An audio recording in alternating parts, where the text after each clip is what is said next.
All of you. आज आपण शिकणार आहोत परीक्षेमध्ये मिळालेल्या गुणांची टक्केवारी कशी काढतात. तर समजा आपल्याला 600 मार्क्सची परीक्षा आहे. किती मार्क्सची? 600. आणि त्यापैकी मिळालेत 396. काय किती मिळालेत? 396. एकूण गुणांची परीक्षा होती 600 आणि त्यापैकी मिळाले 396. तर ह्याला 600चे एकूण गुण आहेत ते छेदस्थानी लिहायचे आणि अंशस्थानी मिळालेले गुण लिहून गुणुले 100 केले की आपल्याला उत्तर भेटते. तर पहा, ह्या 2 शून्याला हे 2 शून्य गेले. आता 6नं 396ला भाग लावा. 6 एके 6, साइन साइन 36, राहिले 3 झाले 36, परत साइन साइन 36.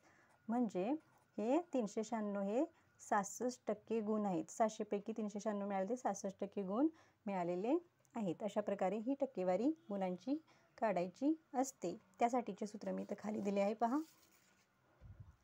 मिळालेले गुण छेदस्थानी परीक्षेचे एकूण गुण गुणुले 100 केले की आपल्याला आपली टक्केवारी कळते. थँक्यू.